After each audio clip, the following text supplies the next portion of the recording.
Timing काय असतो ऑफिसचं टायमिंग काय असतो? किती किती किती टाइम राहतो?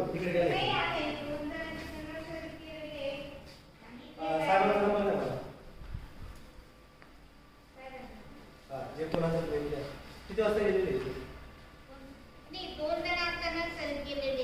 मेन कोण येतं? बाहेर द्यायला गेली की विचार बाहेर गेली बाहेर गेली की नर्सिंग तसं इथं नोंद केलेली की मीटिंगला चाललं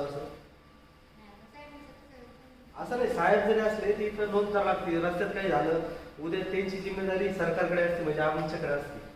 त्यांनी सांगितलंय तुम्हाला इथून जाताना किंवा आम्ही ऑफिसला ती एंट्री केली नंबर दिला तुम्हाला त्यांच्याशी बोलते. किती कर्मचारी मॅडमला माहिती नसेल ना? किती सगळे आपण काय म्हणून काम करतो? लिपिक आहे का तुमच्याकडे? मग माहिती असेल मॅडमला, लिपिक म्हणलं सगळं माहिती आहे. किती कर्मचारी वगैरे कामाचे? असेल ना? ओएस कुठे? निवडणूक संपल्यात मला आता. साहेबांचा नंबर द्या. खर्च कालच आवरली उमेदवारांची.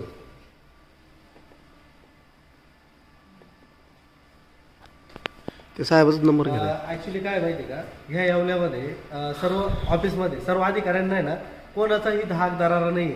मनात किती वाजले आता? किती वाजले? आता वाजले 5:42 हा. आणि ऑफिसचं टायमिंग आहे मॅडम 6:30 ते 6:15. 6:15. 6:30 वाजले. एकच इमानदार ऑफिसर इकडे फक्त. आणि तुम्ही एकटेच इमानदार सापडले ना आम्हाला. एकटे इमानदारी म्हणून तुम्ही इथं सापडले. तुमच्याच भरोसे होते सगळे पळून जातात. तुम्ही पण कडे लावून निघून जातात. काय थांबून तुम्ही नाही सांगा नंबर नाही काही निघून जात. लोकांनी यायचं कधी मग तुमच्या कामा लोकांच्या कामानुसार वेळेनुसार येतील लोक. 766 तोंड नका लपू.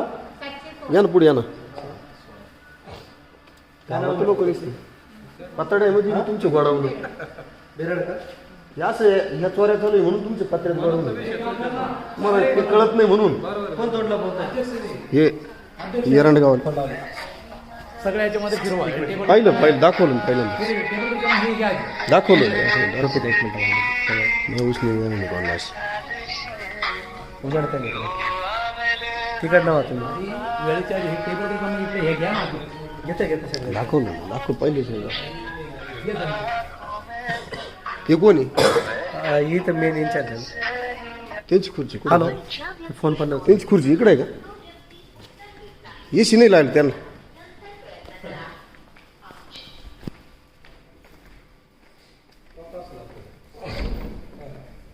बेरड का?